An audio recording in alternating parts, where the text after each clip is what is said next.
13 March 1943. The first group of 71 female Marine candidates arrive at the U.S. Midshipmen's School in North Hadley, Massachusetts. The Navy's willingness to share training facilities enabled the Marine Corps to begin training women's reserve officers just 1 month after the creation of the unit is announced. It was authorized by Congress and signed into law by President Franklin Roosevelt on 30 July 1942. Its purpose is to release male Marine officers and enlisted for combat and to replace them with women in U.S. shore stations for the duration of the war plus 6 months.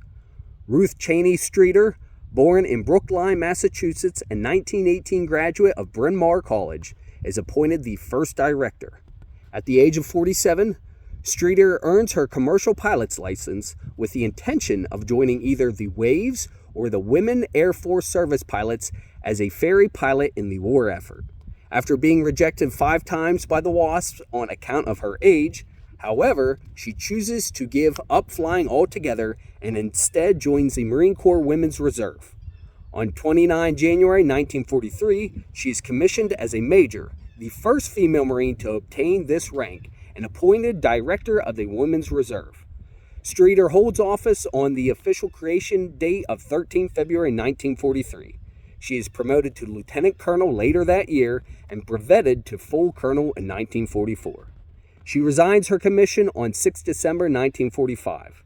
During Streeter's tenure, the Women's Reserve grew to a size of 831 officers and 17,714 enlisted.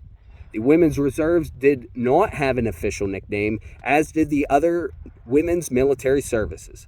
Commandant of the Marine Corps, General Thomas Holcomb, stated, "There's hardly any work at our Marine stations that women can't do as well as men. They do some work far better than men. What is more, they're real Marines. They don't have a nickname, and they don't need one." Holcomb rejected all acronyms or monikers for the reserve. He did not believe they were compulsory.